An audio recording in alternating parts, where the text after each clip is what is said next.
인생들의 주인이 되시며 저희의 생명의 근원이 되신 하나님 아버지, 은혜를 감사드립니다. 지난 한 주간 동안에도 우리 성가교회와 성도님들을 하나님의 은혜로 살아갈 수 있도록 인도하여 주셔서 감사드립니다. 한 영혼을 천하보다도 귀하게 여기시는 우리 하나님의 은혜로 우리 사랑하는 이들을 주님께 맡기며 기도했던 저희들의 기도를 들어주셔서 감사드립니다. 하나님, 사랑하는 이들에게 하나님의 귀한 사랑을 전달할 수 있는 기회와 또 말씀을 들을 수 있도록 은혜를 베풀어 주셔서 감사드립니다. 또한 우리 은사를 따라 서로를 섬겨주고 또 복음 축제를 준비하면서 애쓴 이들이 참 많이 있었습니다. 하나님께서 기억하여 주시고 또 하나님 나라에서 해같이 빛나는 상급으로 드러나기를 소원합니다. 하나님, 참 저희들의 가장 연약함을 사용하셔서 일하시는 손길을 보며 참 겸손을 배우게 하심을 또한 감사드립니다.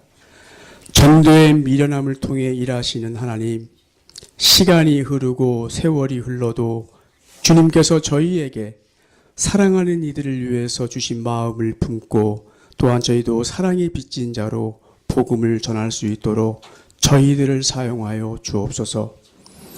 하나님, 한 주간 동안에도 참 저희들 바쁘게 살아왔습니다. 학교에서 또 직장에서 가정에서 사업처에서 주일마다 늘 갈림길에 또한 서게 됩니다.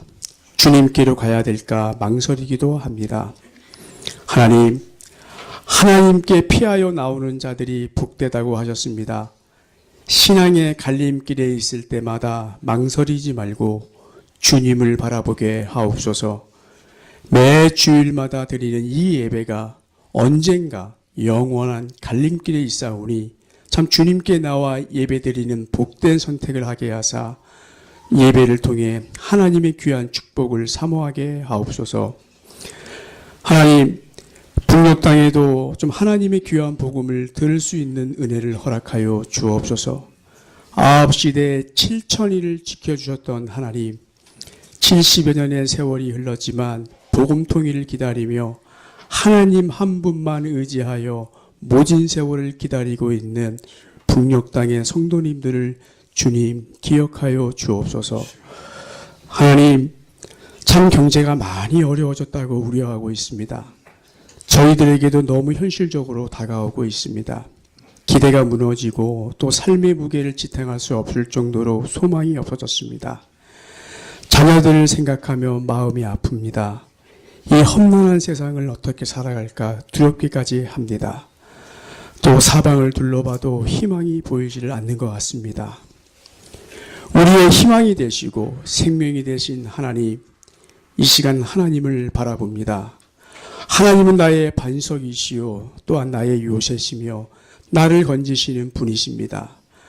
하나님은 나의 하나님이시며 나의 피할 바위시며 또한 나의 구원의 뿌리시요 나의 산성이십니다.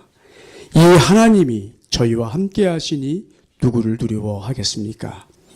하나님, 저희들의 구주가 되어주셔서 감사드립니다. 예배 가운데 임재하시는 하나님을 바라보게 하시니 또한 감사드립니다. 예배 가운데 드려지는 저희들의 예물을 기뻐 받아 주옵소서. 이 예물이 하나님 나라의 귀하게 쓰임받게 하옵소서. 또한 우리 성가대의 찬양을 기뻐 받아 주옵소서. 하나님, 예수님께서 친히 본을 보여주셨던 우리 섬김의 길을 저희도 따라가기를 소망합니다. 넓은 문이 아닌 좁은 문으로 들어갈 수 있도록 저희들의 삶을 인도하여 주옵소서. 말씀을 전하여 주시는 우리 사역자들을 기억하여 주옵소서. 하나님과 늘 동행하는 삶을 살아갈 수 있도록 인도하여 주옵소서. 하나님의 말씀을 듣는 시간입니다. 말씀을 전하여 주시는 목사님을 주님 힘있게 붙들어 주옵소서. 마치는 시간까지 성령 하나님께서 인도하여 주옵소서. 날씨가 많이 차가워졌습니다. 연로하신 분들을 주님 붙들어 주시고 또 군에 가 있는 우리 형제들을 주님 지켜 주옵소서. 예배 가운데 임재하시는 우리 하나님을 바라봅니다. 하나님께서 우리 아버지가 되어 주셔서 감사드립니다. 저희를 창세전에 택하여 주시고 또 자녀로 삼아 주시며 저희들의 예배를 가장 기뻐 받으시는 예수님의 이름으로 기도드립니다. 아멘.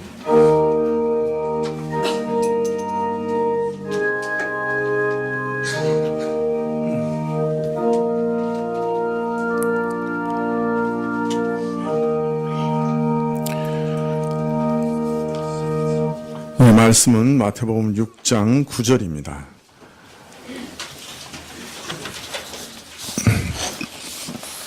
신약 8쪽인데요. 마태복음 6장 9절입니다.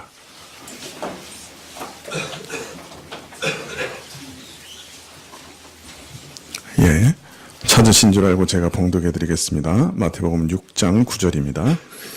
그러므로 너희는 이렇게 기도하라. 하늘에 계신 우리 아버지여, 이름이 거룩히 여김을 받으시오며.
예, 감사합니다. 예, 예수님께서 우리에게 오늘 말씀을 통해 기도에 대해서 가르쳐 주고 계십니다.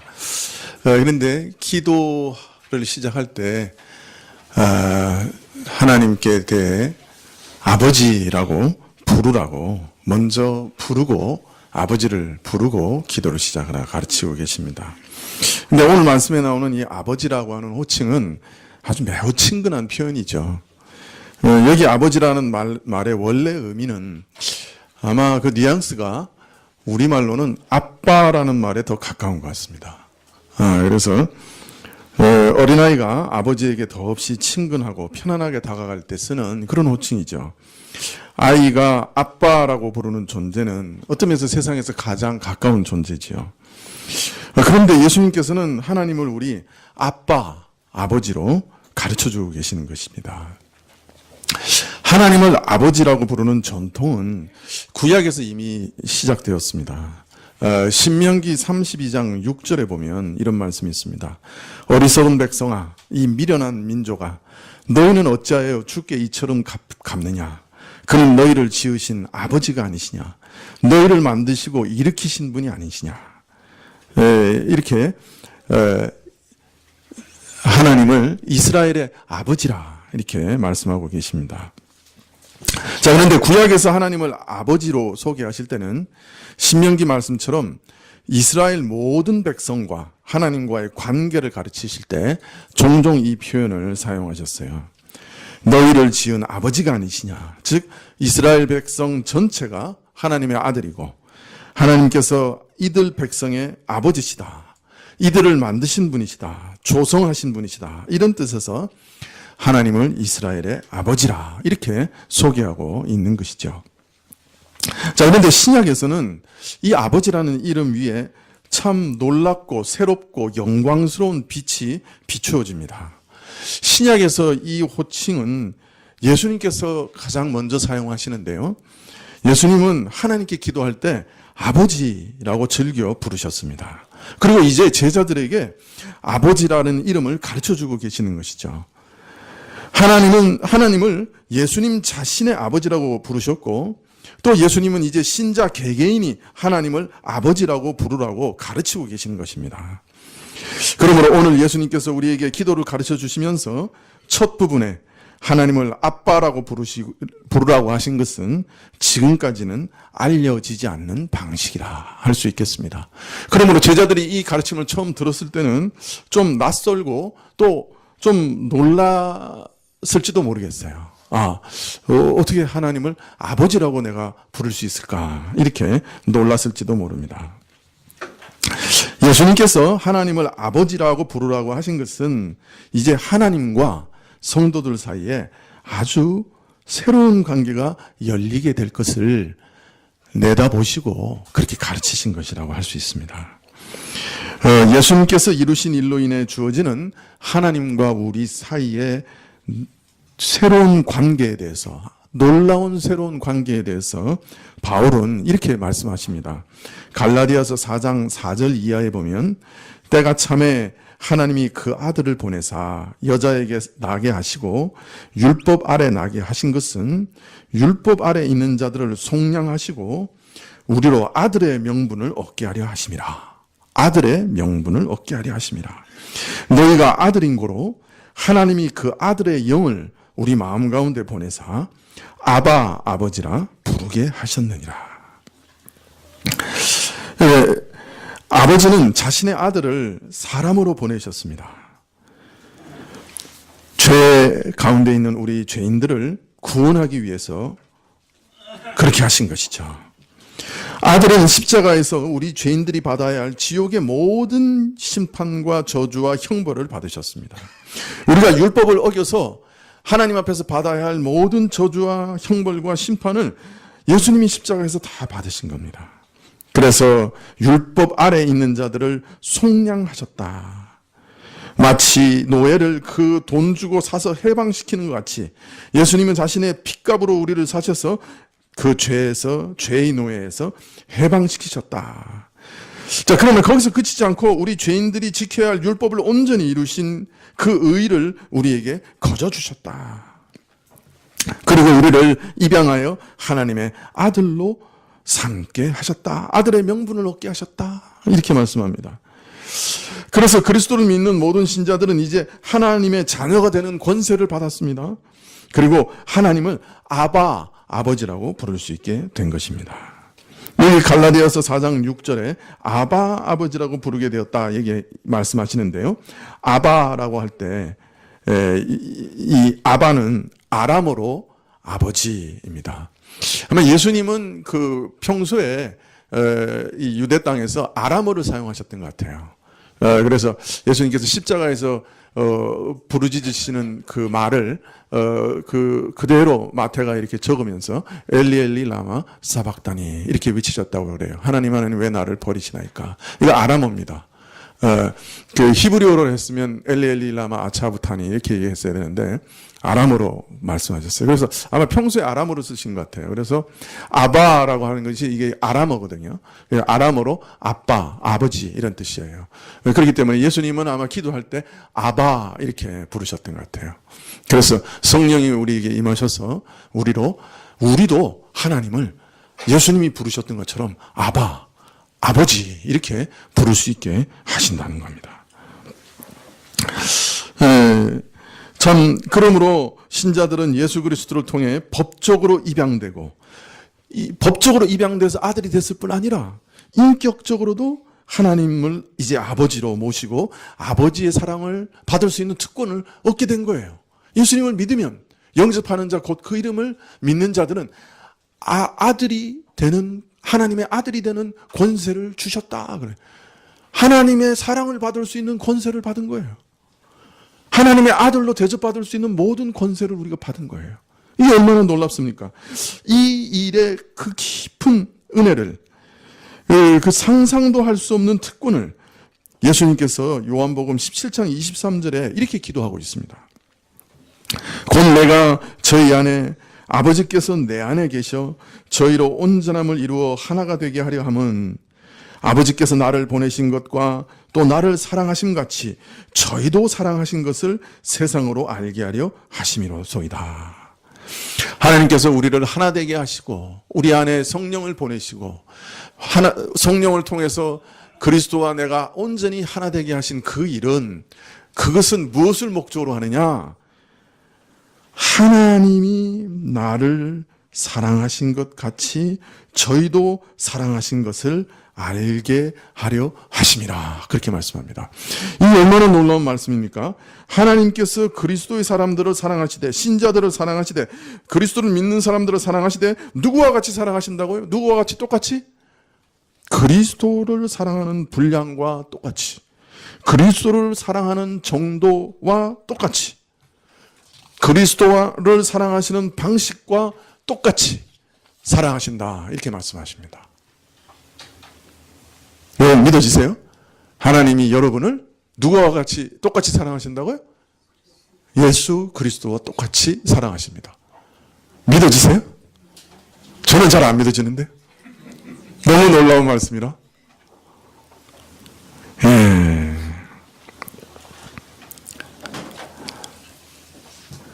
여기 나를 사랑한 것 같이라고 말할 때 헬라어로는 이 카소스라고 합니다. 그 의미는 꼭 같이라는 말입니다. 그 정도나 분량에 있어서 꼭 같이. 그러니까 하나님이 예수님을 사랑하는 분량이나 그 정도하고 똑같이 나를 사랑하신다는 거야. 믿어지세요? 아마 수만 가지 의문이 들지도 몰라요. 그러나 여러분, 사실 예수님이 이렇게 말씀하고 계십니다. 우리가 이것을 믿어야죠. 그리스도를 사랑한 것과 똑같이 누구를 사랑하신다고요? 네, 우리 성도를, 우리를 사랑하신다. 얼마나 놀라운 말씀입니까? 성령께서 오늘 이 말씀을 여러분 모두에게 계시해 주시기를 바랄 뿐입니다. 믿게 하시기에 은혜를 주시기를 바랄 뿐입니다. 만일 말씀이 이렇게 우리에게 가르치지 않았다면 예수님께서 친히 이렇게 기도하지 않으셨다고 하면 아마 우리는 이 사실을 결코 알지도 못했을 거고 결코 믿지 못했을 거예요. 창조자이고 지존자이신 하나님과 우리 관계가 예수 그리스도를 통해서 이처럼 한없이 좁혀지고 긴밀해졌습니다.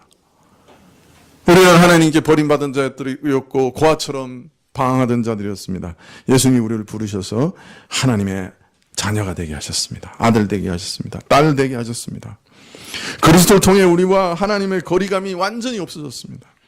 예수께서 오늘 아버지라고 표현하시면서 아버지라고 부르면서 기도를 시작하라고 하신 것은 이런 아버지의 사랑 가운데서 그리스도처럼 우리를 사랑하시는 그 아버지의 사랑 가운데서 온전한 의탁과 친밀함으로 하나님께 기도를 시작하라. 그렇게 말씀하고 계신 겁니다. 어떤 분들은 하나님을 아버지라고 부르는 것이 좀 어색할지도 모릅니다. 어떤 분이 아내를 따라 교회에 나왔습니다. 근데 기도를 한 적이 한 번도 없으신 분이셨어요. 근데 위급한 일이 있어서 기도를 시작해야 되는데 하나님을 어떻게 불러야 할지 몰라서 다급한 김에 마누라의 아버지라고 불렀다고 합니다. 그러나 하나님은 마누라의 아버지가 아니십니다. 바로 내 아버지십니다. 내 아버지십니다. 신자들 개개인의 아버지십니다. 아버지 시대 참으로 우리를 그리스도만큼 사랑하사 우리와 함께 계시는 분입니다. 그리고 사실 우리를 끊임없이 사랑하십니다. 우리가 그 사랑을 좀 매번 배척할 뿐인데 사실은 끊임없이 사랑하십니다. 그리고 도우시려고 우리와 함께 계십니다. 여러분 영화를 보시다가 이런 장면을 혹 보신 적이 있으신지 모르겠어요. 웬 젊은 청년이 나이 든 어른을 보고 아니 이제 와서 아버지 노릇을 하시려고 그러세요? 라고 불평을 합니다. 늙은 남자가 대답합니다. 야 그래도 내가 너를 낳았어. 젊은이가 냉큼 대답합니다. 나 죽이면 하면 무슨 아버지요. 내가 필요할 때 아버지는 어디 계셨어? 이런 거 드라마에서 혹시 보신 적 있습니까? 예. 하나님 아버지는 이런 아버지가 아니십니다. 네, 내가 예수님을 믿는 그 순간부터 성령께서 내 안에 오십니다. 성령께서 내가 입을 열어 아바 아버지라고 부를 수 있게 도와주십니다. 내가 아버지의 아들로 입양되는 순간에 인격적인 아버지와 나는 진실로 아버지와 아들의 관계를 맺는 거예요. 그분이 나와 이제 아버지로서 함께 계시는 거예요. 하나님의 사랑이 내게 이제 부어지고 그 관심과 도우심이 늘 함께 하는 것입니다. 그러므로 기도는 이처럼 하나님을 아버지라고 부르는 자녀들의 놀라운 특권입니다. 자녀가 아버지에게 나아가는 것은 자연스러운 일이죠. 예. 이게 참, 요새는 보니까 외국에 있어도 매일 이렇게 카톡으로 동영상으로 서로 교통을 하더라고요. 재밌는 거는 우리 조카한테 우리 그 동생이 매일 카톡을 하는데 우리 조카들의 반응이 심드렁해요. 제발 좀 하지 말라고. 왜 맨날 그 전화하냐고. 제 동생은 우리 어머니한테는 매일 전화하거든요. 그래서 사실은 출근하면서 전화하고 퇴근하면서 전화해요. 근데 할 말은 별로 없어요. 출근합니다. 전화하고 퇴근합니다. 전화해요. 별로 다른 내용 없어요. 이제 그런 아이니까 자식한테도 맨날 전화하는 거예요. 자식들 아주 지겨워해. 아주 싫어해. 제발 좀 전화하지 말라고. 받지 않아 옷에 잘. 아버지가 이렇게 원하시는 거예요. 어떤 면에서 우리하고 통화하기를. 우리가 지금 심드렁한 거예요. 우리가 참 아버지께로 나갈 수 있어요. 자연스럽게. 네. 이건 전화할 수도 있어요. 그죠? 근데 우리는 필요할 때만 전화해. 도움 필요할 때만. 우리 조카들도 마찬가지야. 도움 필요할 때만 전화해. 이거 우리 조카가 들으면 안 되는데. 기도는 형식적이고 의례적인 어떤 수행이 아니에요. 돛 닦는 행위가 아니에요. 자녀가 아버지께로 나가는 일이에요. 어린아이는 아주 편안하게 아빠에게 달려나가지 않습니까? 그러므로 기도를 시작할 때 어렵다고 생각하실 필요가 없어요. 기도는 아버지와 매우 자연스럽게 대화하는 것이에요. 기도를 배운다는 것은 아버지를 아버지로 인정하고 아버지의 자녀로 사는 법을 배우는 것입니다. 우리는 기도로 아버지 하나님과 우리 관계를 확인해요. 그래서 사실은 기도할 때 여러분 아버지의 사랑을 자꾸 구하시는 것이 필요해요. 이런 건 땡깡 피워도 돼요. 말이 좀 이상하지만 아버지라고 부르라고 하셨으니 이 아버지 사랑을 좀 저에게 주셔야 되지 않습니까? 이게 뭡니까 이게 밋밋하게. 다른 사람은 막 하나님이 사랑을 막 부어주셔서 막 저기 좋다고 그러는데 나는 왜 이렇게 베린 자식입니까? 이렇게 땡깡 피울 수 있어요. 그 사랑을 구하시라고요. 네, 어떤 분들은 교회 나오셔도 하나님이 계신가? 안 계신가? 이렇게 자꾸 안 믿어지는 분도 혹시 있을지 몰라요. 근데 여러분, 그런 거는요, 좀 시기할 필요가 있어요. 다른 사람은 다 하나님 살아계시다 그러고, 하나님 좋다 그러고, 저렇게 기쁘고, 그렇게 즐겁게 예배 드리는데, 왜 나는 이렇게 하나님 살아계신가? 이러고 있는가? 하나님 살아계시면 좀 가르쳐 주세요. 왜 나만 이렇게 내버려 두시는 거예요? 제게 오세요. 저한테 좀 하나님 살아계신 것을 증명해 보이세요. 이런 땡깡은 피워도 돼요. 땡깡이란 말이 좀 하긴 하지만, 그렇게 기도하셔요, 여러분. 좀 시기심이 나지 않으세요? 질투가 나지 않으세요? 그런 건 괜찮아요. 왜 다른 사람은 저기 하나님 사랑을 절절히 느껴서 좋다고 그러는데 왜 나는 그런 게 없어요, 하나님? 질문하고 기도하시면 좋을 거예요. 여러분, 아버지께 나가서 그냥 내 마음을 이렇게 정직하게 말씀드리면 돼요. 유창하게 기도하지 않으셔도 돼요. 다시금 말씀드리지만, 지난 시간에도 말씀드렸지만, 기도를 유창하게 하느냐 못하느냐 그거 중요한 거 아니에요. 미사역으로 사용하지 않아도 돼요. 아들이 아침에 일어나서 아버지 보고 우리 집안의 가장이시여, 모든 가족의 생계를 무한히 책임지시고 오늘도 봉사하는 아버지시여, 자기 아버지한테 꼭 그렇게 얘기해야 돼요. 그렇게 안 하셔도 되잖아요, 그죠? 기도의 순서나 자세보다 중요한 것은, 그러니까 우리가 아버지의 자녀라고 하는 신분을 의식하는 거예요. 내가 아버지의 아들이기 때문에 하나님이 우리 기도를 들으시는 것이니 우리는 이 사실을 기억하며 기도를 시작하는 거죠. 마지막으로 이 아버지라고 하는 호칭에서 우리가 생각해야 되는 것은, 우리가 아버지라고 하나님을 부를 때 우리가 부르는 그 분은 삼위일체 하나님이시다 하는 것입니다.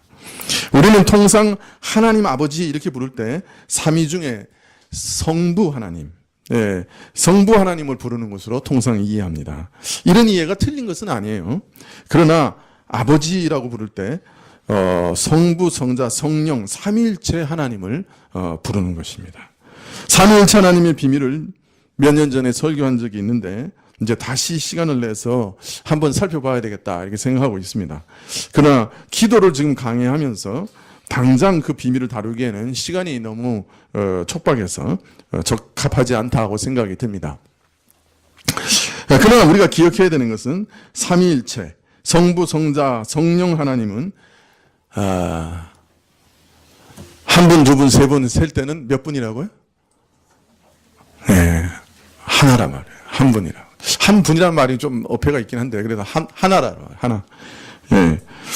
그래서 마태복음 28장 19절에서 예수님께서 승천하시기 직전에 제자들에게 마지막 명령을 주십니다.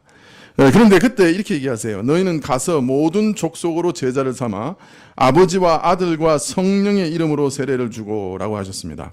근데 여기 보면 아버지와 아들과 성령의 그 이름으로 세례를 주고 이렇게 되어 있어요. 우리 성경에는 그가 빠져 있습니다만은 삼위의 이름을 다 말씀하셨어요. 아버지와 아들과 성령. 그런 다음에 그들 이름들로 해야 돼요. 정확하게 얘기하려면. 그죠? 우리가 일상적으로 생각하면 그 영어나 이 헬라어나 이거 아주 굉장히 그 단수 복수 이거 잘 이렇게 구별하거든요. 그러려면 여기서는 그들 이름들 이렇게 돼야 되는 거예요. 그런데 단수로 얘기하세요. 그 이름 이렇게 얘기하세요. 이 삼위의 신비를 가르치고 계시는 거죠. 아버지와 아들과 성령이 하나이세요. 그런데 구별된 위격이 있으세요.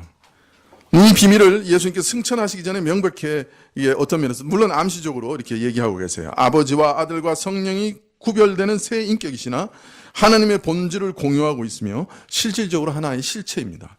이처럼 삼위일체 하나님이시기 때문에 그들 이름들이라고 하지 않고 그 이름이라고 하신 겁니다.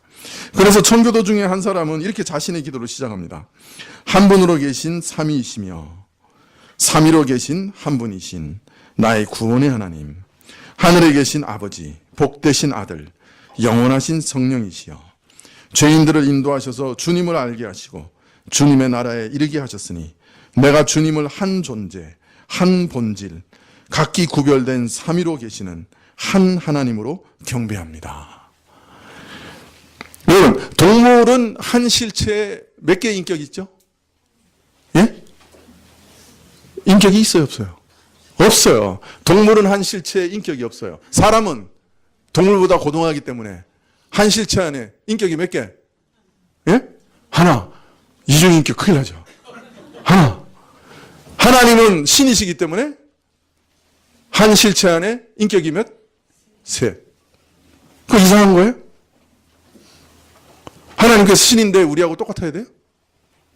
우리보다 뭐 좀 뛰어나셔야 되는 거 아니에요?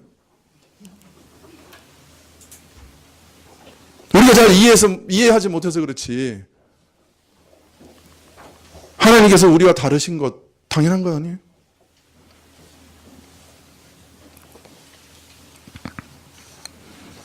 사실 이 비밀은 우리가 천국에 가서도 다 알 수 없다고 말씀드렸죠. 지난번에 삼위일체 설명드릴 때. 사실 우리 인간에 있어서 가장 강력한 능력은 이성이에요. 이성이 무엇을 파악하면 그 파악된 대상은 우리 종이 됩니다. 그죠? 사람이 불을 파악해서 그 불로 가지고 문명을 일으켰죠. 최근에는 뭘 파악했어요? 전자를 다 파악한 건 아니지만 조금 파악했어요. 그래가지고 그 전기로 전기 문명을 만든 거예요. 오늘 이거 그죠? 전자로 말하는 거 확대하는 것도 전자를 이용해서 그렇게 하는 거죠. 이민규 집사님 맞죠? 네, 감사합니다.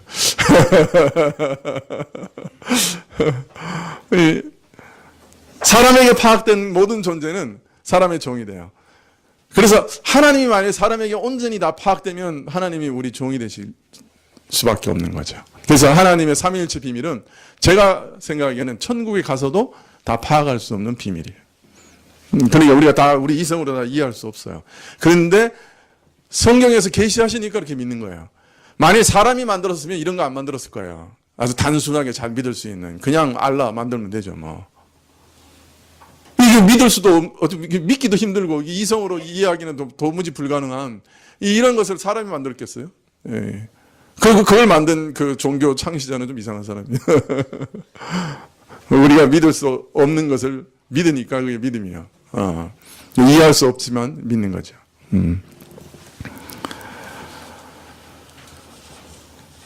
이처럼 하나님은 삼위일체 하나님이기 때문에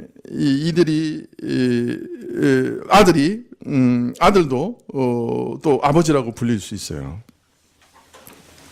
이사야서 9장 6절에 보면 예수님 탄생에 대한 예언이 나오죠. 우리가 잘 아는 예언인데요. 이는 한 아기가 우리에게 낳고 한 아들을 우리에게 주신 바 되었는데 그 어깨에는 정사를 메었고 그가 이제 그 모든 정권을 가지셨다는 거죠. 그 이름은 기묘자라 모사라. 더 정확하게 표현하면 기묘한 모사, 기묘한 카운슬러, 상담자, 기묘한 모사. 그 다음에 뭐라고 얘기하시냐면 전능하신 하나님이라.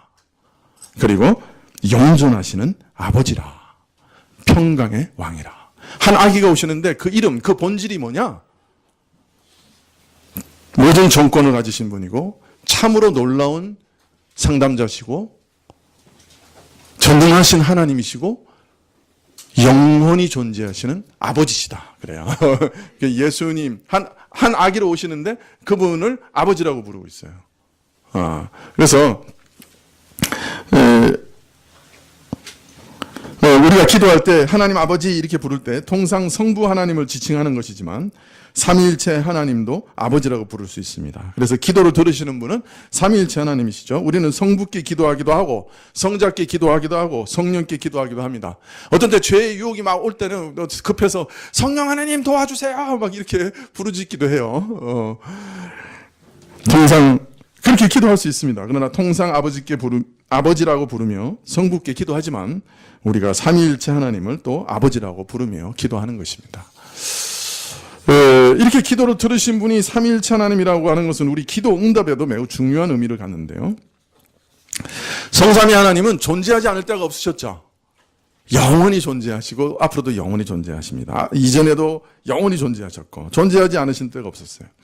근데 또 영원히 존재하시면서 삼위 하나님 내부적으로 세 위격 안에, 인격 안에 영원히 완벽한 사랑의 교통을 나누고 계세요. 아버지와 아들, 성령님은 서로 영원한 사랑으로 서로 사랑하시고 사랑을 주고받으시고 그로 인한 기쁨이 참 그 안에 충만하시죠.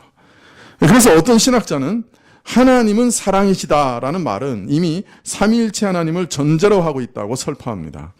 상대가 없는데 사랑이 어떻게 존재할 수 있겠습니까? 사랑받을 상대가 없는데 무엇을 사랑할 수 있겠습니까? 그러므로 하나님이 사랑이시라는 말씀은 하나님께서 서로 사랑할 수 있는 삼위로 존재하심을 전제하는 것입니다. 이렇게 그 신학자는 얘기하고 있어요. 네. 이처럼 삼위 하나님은 인간으로서는 꿈도 꾸지 못할 차원의 사랑과 기쁨을 서로 누리고 계신 거예요. 이처럼 삼위 하나님 안에는 무한정 깊고 크고 온전한 행복과 기쁨이 가득 차신 거예요. 서로 사랑하는 관계 가운데 주고받는 용솟음 치는 기쁨과 행복이 그 안에 가득하세요. 그런데 놀라운 것은 하나님께서는 이 사랑을 성삼위 하나님 내부로부터 밖으로 나누시기를 원하셨어요.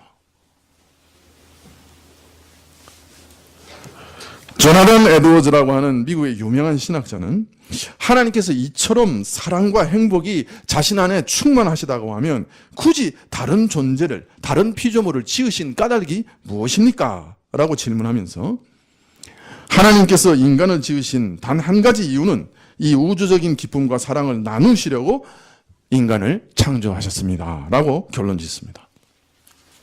성삼위 하나님은 내부적으로 이미 우주적인 기쁨과 사랑을 만끽하고 계시기 때문에 어떤 다른 대상으로부터 기쁨과 사랑을 더 얻으실 필요가 없어요. 내부적인 기쁨으로서 이미 충분한데 기쁨과 사랑을 얻을 대상이 필요하지 않으셔요. 그런데 왜 굳이 사람을 만드셨는가? 이런 기쁨과 사랑을 그 사람에게 나누어 주시려고 만드신 거예요. 만일 하나님께서 인간과 우주 만물, 피조물로부터 어떤 사랑과 기쁨을 구하셨다면 그것이 반드시 필요한 것이라고 하면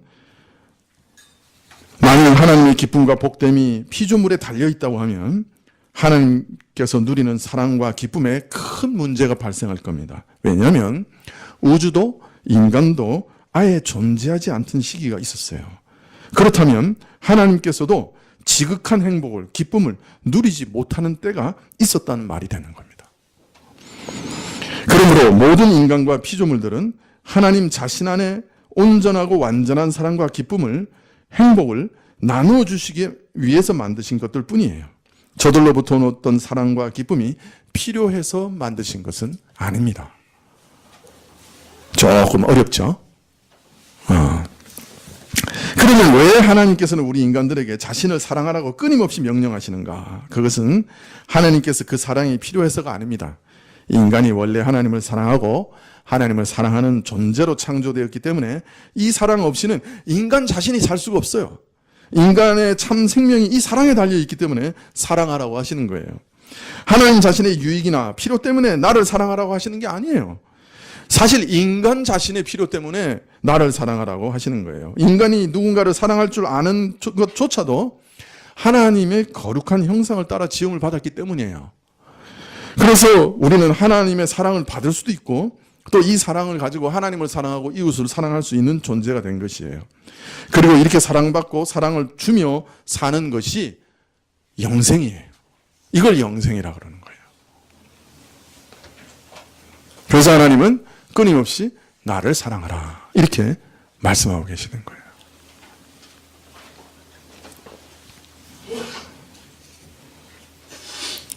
하나님께서는 이 사랑을 신자들에게 회복하기를 원하셨어요. 그래서 신자들을 사랑하시되 성삼위 하나님께서 내적으로 누리던 그 온전한 사랑을 이제 열어서 우리에게 주시는 겁니다. 이것이 방금 전에 읽은 요한복음 17장 23절의 참 의미인 거예요. 그 말씀의 의미예요. 곧 내가 저희 안에 아버지께서 내 안에 계셔 저희로 온전함을 이루어 하나 되게 하려 함은 아버지께서 나를 보내신 것과 또 나를 사랑하심 같이 저희도 사랑하신 것을 세상에 알게 하려 함이로소이다. 하나님 아버지께서 아들을 사랑하시는 것 같이 저희도 사랑하신 것을, 우리 신자들 한 사람 한 사람을 사랑하시는 것을 알리시기 위해서 아들 사랑하는 분량과 똑같이 사랑하시는 것을 알리기 위해서 그 아들이 사람이 되어 오셨고 성육신 하시고 십자가에 달려 죽으셨어요. 그것을 알리시기 위해서. 그것이 십자가의 의미예요. 삼위 내부적인 사랑이 이제 우리들에게 동일하게 나누어지는 것이에요. 할렐루야. 이것이 하나님의 창조의 목적이고 이것을 이루시기 위해서 예수님께서 십자가에서 죽으셨고, 이제 예수님이 십자가를 믿고 하나님의 아들이 된 사람들은 성삼위 하나님의 내부적인 사랑을 이제 경험할 수 있게 된 것이에요.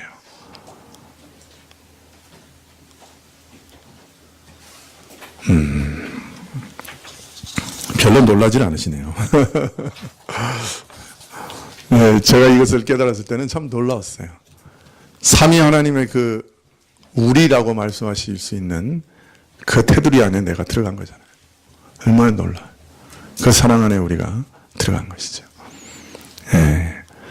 이것을 깨달은 이후에 제 인생의 목적은 이것이었어요. 이 사랑을 내가 계속해서 충분히 알고 누리는 것이에요.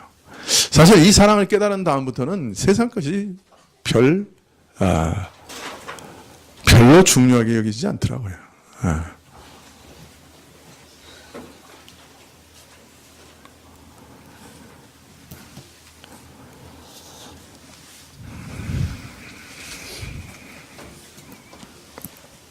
사랑받고 또 사랑하는 것보다 더 기쁜 일이 있을까요?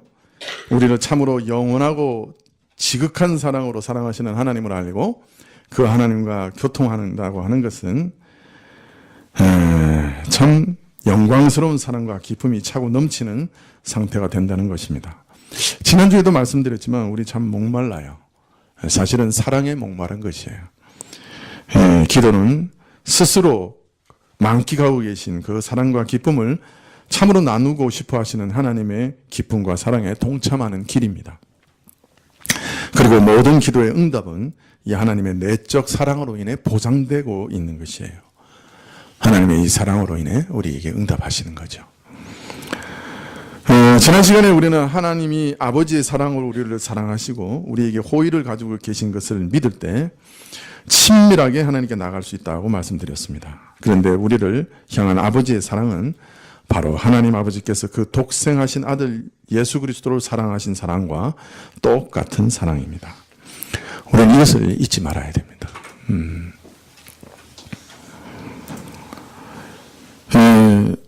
이 하나님의 사랑을 받은 사람은 이제 이웃을 사랑할 수 있게 됩니다. 특히 같은 하나님 아버지를 모시고 사는 신자들을 사랑하게 되지요. 신자들은 아버지 하나님의 자녀들이고 우리들은 모두 그래서 한 가족입니다. 우리들은 하나님에게서 태어나 하나님의 형상을 지닌 그리고 그리스도의 의와 거룩을 지닌 하나님의 한 가족입니다. 우리가 하나님의 아버지라고 부르는 순간, 하나님을 아버지라고 부르는 순간 우리는 우리 주변의 모든 신자들과 이처럼 특별한 가족 관계에 있음을 고백하는 것입니다. 그래서 하나님은 나의 아버지인 동시에 우리 아버지입니다. 이것이 예수님께서 우리 아버지라고 부르라 하신 뜻이라고 생각됩니다. 그러므로 모든 형제 그리스도인들은 지휘고하, 빈부귀천, 남녀노소를 막론하고 예수 그리스도 안에서 하나님의 한 자녀요, 한 형제 자매입니다. 우리가 하나님을 아버지라고 부를 때 우리는 이제 모든 성도들에 대해 하나님 아버지가 나를 사랑한 것 같이 나도 저들을 사랑하는 한 형제로 여기겠습니다 라고 고백하고 있는 것입니다. 그래서 우리가 주기도문을 그냥 암송하면 안 돼요. 주기도문으로 예배를 펴야겠습니다. 그럴 때는 기도하시는 거예요. 그렇게. 그걸 그렇게 고백하시는 거예요. 그 고백은 엄청난 고백이에요. 우리 아버지잖아요.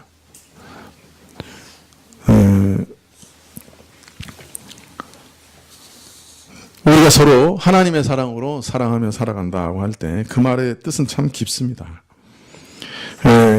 하나님의 사랑은 우리의 유익을 참으로 구하시는 사랑이에요. 그 그래서 어떤 때는 우리가 요구하는 것을 거부하실 때도 있죠. 우리 유익을 위해서. 또 어떤 때는 우리 유익을 위해서 우리를 참으로 우리 기도를 또 들어주시는 그런 때도 있죠. 우리가 서로 하나님의 사랑으로 사랑한다고 할 때는 바로 서로의 유익을 구한다 하는 뜻이 거기 들어 있습니다. 그래서 고린도전서 13장 5절 이하에 이런 사랑에 대해서 말씀하시기를 사랑은 무례히 행치 아니하며 자기 유익을 구치 아니하며 성내지 아니하며 악한 것을 생각하지 않으며 불의를 기뻐하지 아니하며 진리와 함께 기뻐하고 라고 말씀하십니다. 사랑은 자기 유익을 구치 아니하고 악한 것을 생각하지 아니하며 불의를 기뻐하지 아니하며 진리와 함께 기뻐한다. 자기 유익을 구하지 않는 사랑 안에는 악한 것을 생각하지 않고 불의를 기뻐하지 아니하고 진리와 함께 기뻐하는 것이 포함되어 있습니다. 악한 생각을 하고 불의한 일을 도모하면서 서로 좋아하고 서로 힘을 합친다고 하면 그것은 사랑이 아니죠. 변질된 사랑이죠. 상대방을 망하게 하는 사랑이죠.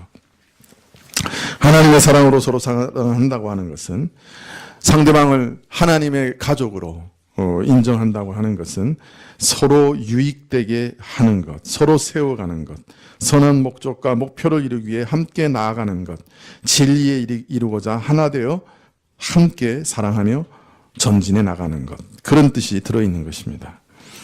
우리가 이제 교회 안에 들어와서 서로 사랑한다고 할 때는 그냥 뭘 기대하냐면 그냥 아이고 서로 좋아하고 서로 죽고 못 사는 거, 그런 걸 기대합니다. 그것도 사랑의 요소인 것 사실이지만 그것이 만일 악한 것이고 상대방의 유익을 구하는 것이 아니면 변질되어 버린 사랑이죠. 그래서 우리가 아버지여라고 고백하며 기도할 때는 그 안에는 이미 내 기도 가운데 형제의 유익을 항상 구하겠습니다 라는 고백이 들어있는 것이고, 선한 목적과 목표를 교회가 이루게 하기 위하여 하나님이 돌봐주시고 보호해 주시기를 기도하겠습니다 라는 뜻이 거기 포함되어 있는 겁니다. 그래서 우리라는 말이 참 중요한 말이죠.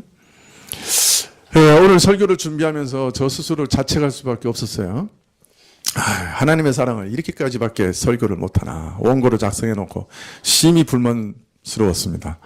그러나 또 한편으로 위로가 되는 것은 이거는 사람의 말로는 전달할 수 없는 거다, 그렇게 생각되었기 때문에 또 위로를 받았습니다.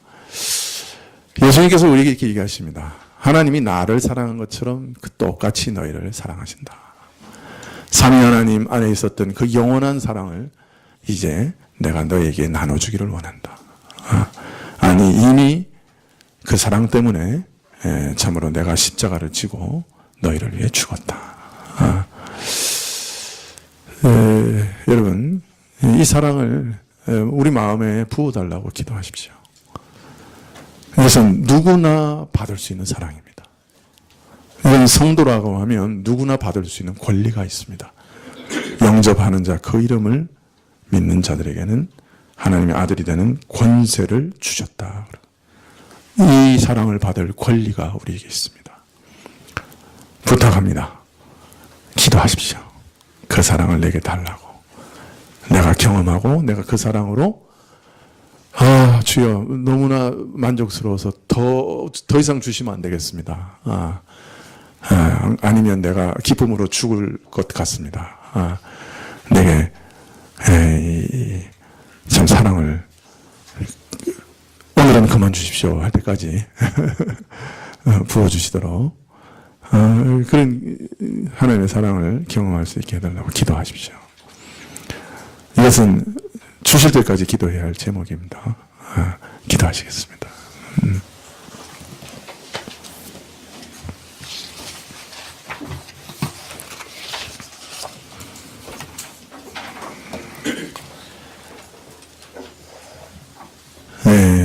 아버지 하나님, 우리로 아들로 입양하시고 예수 그리스도 안에서 예수 그리스도의 모든 것을 누리게 하셨습니다. 예수 그리스도 안에 우리를 넣으셨습니다.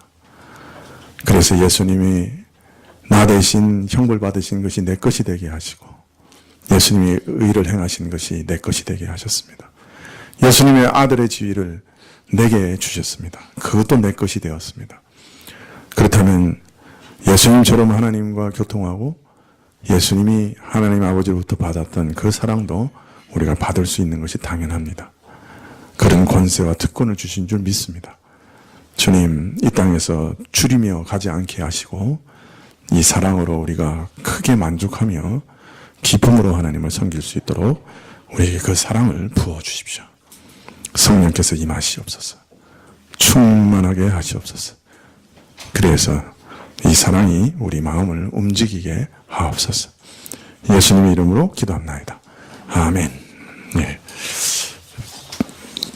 196장 찬송하시겠습니다.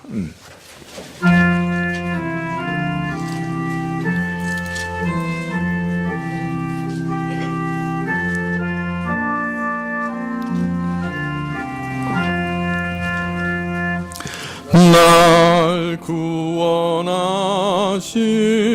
예수를 영원히 찬송하겠네.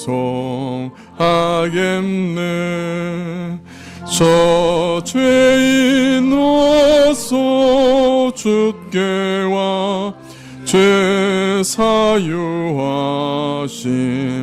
받아라. 구하라 주실 것이요 찾으라 얻을 것이라. 죄 중에 상한 영혼을 주 온전하게 하시네. 주 우리 죄를 인하여 피 흘려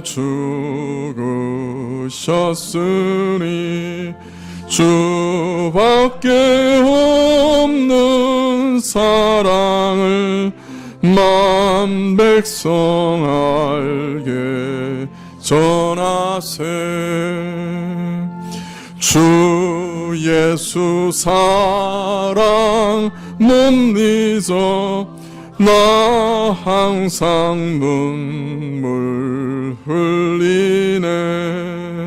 이 세상 어디 가든지 내 주만 생각하도다.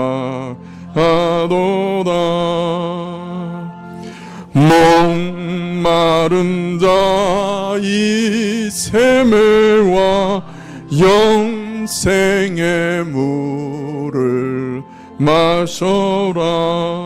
내 주를 사랑한데도 늘 맘에 부족하도다. 3절입니다. 주 우리 죄를 인하여 피 흘려 죽으셨으니 주밖에 없는 사랑을 만 백성 알게 전하세. 주 예수 사랑 못 잊어 나 항상 눈물 흘리네. 이 세상 어디 가든지 내 주만 생각하도다. 목마른 자 이 세매와 영생의 물을 마셔라. 내 주를 사랑한데도 늘 맘에 부족하도다.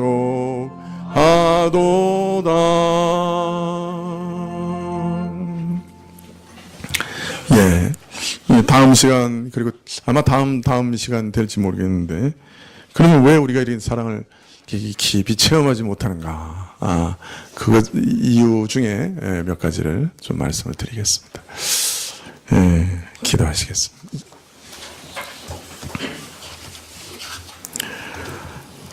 지금은 우리 주 예수 그리스도의 은혜와 하나님 아버지의 그 크신 사랑과 이 은혜와 사랑을 깨닫게 하시고 누리게 하시는 성령님이 교통하시고 역사하심이 하나님께서 우리를 예수님과 똑같이 사랑하고 계심을 깨닫고 참으로 감사하며 머리 숙인 주의 백성들 위해 지금부터 영원까지 함께 계실지어다.